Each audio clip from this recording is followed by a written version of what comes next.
All right, here we are, the final piece of our Where Do You Begin puzzle. We're going to talk about the real outcome of logistics transformation, and trust me, it's probably not what you're picturing. Let's dive right in. So, let's just start with the big question, right? When we say transformation in logistics, what are we really talking about? Is it some fancy new software, a massive rip and replace of your whole system? Well, the answer might actually surprise you. Okay, so here's the deal. There's this huge myth out there that transformation is like this one big dramatic event. You buy one magic piece of tech and poof, everything's fixed. But the reality? It's a lot less flashy. It's really about a whole series of small, smart wins that just build on each other over time. It's about the outcome, not just the technology itself. But, and this is a big but, you can't get to those incredible outcomes if you just try to skip to the end. You absolutely need a rock-solid foundation. And that's exactly the groundwork we've been laying out in this whole series. Because without it, honestly, any changes you make are just built on shaky ground. It really all starts with these key steps. First, you've got to truly understand the work your team is doing, day in and day out. Then, it's about connecting departments and breaking down those silos. After that, you figure out what you can automate to get the biggest bang for your buck. And finally, you have to keep the right amount of control. You just can't skip these fundamentals. They're non-negotiable if you want to succeed. Okay, so once you've got that foundation in place, this is where the magic really starts to happen. You begin to see real, tangible results.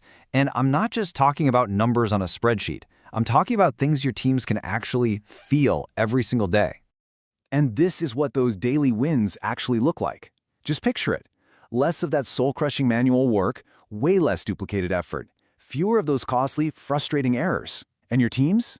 They're suddenly able to make decisions faster, and they're better decisions because they can finally see what's going on across the whole operation. Now that is change you can feel. All right, so that's great for the teams on the ground.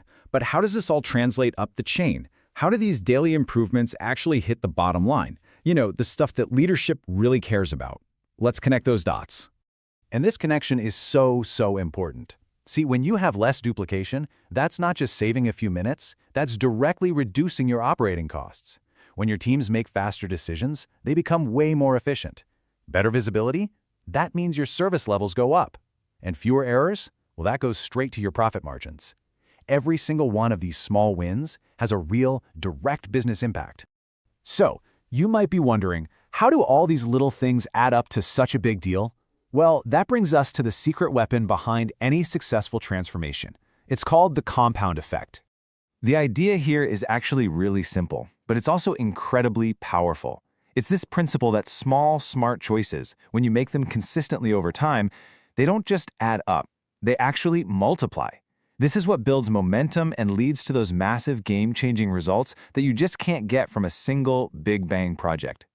Think about it. One small gain, all by itself, it doesn't seem like much, does it? Saving 5 minutes here, fixing one little recurring error there.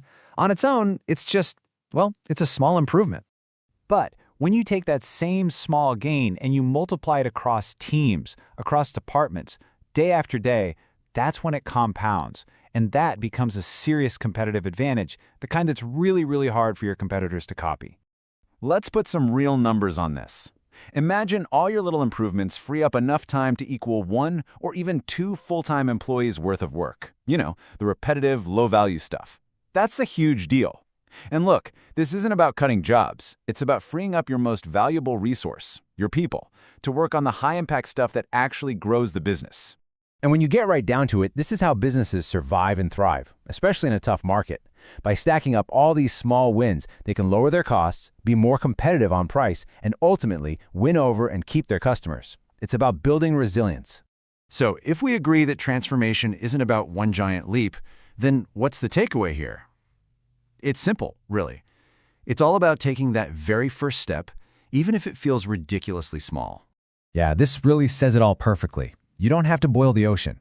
Just find one area, one place where you can make a small, smart improvement. Start there, build some momentum, and then just let the results do the talking. They'll make the case for whatever comes next, I promise. And that really brings us to the end. The real question you should be asking isn't what's the perfect technology. The real question is looking at your own operation right now, today, and asking yourself, what's my first small step going to be?